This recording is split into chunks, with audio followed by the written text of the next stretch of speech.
Shit is real out here. Drop down, drop down.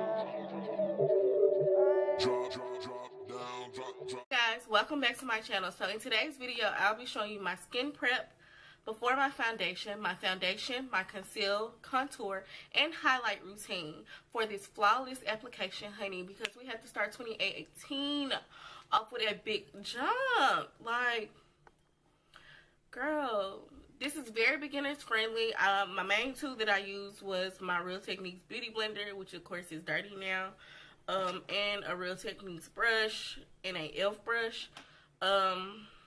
I pretty much use mostly drugstore, besides my powder highlight is by Anastasia. You can find some good ones. If you need some, I'll list a few below that are drugstore, but there aren't too many, honey. You have to spend that money to look flawless.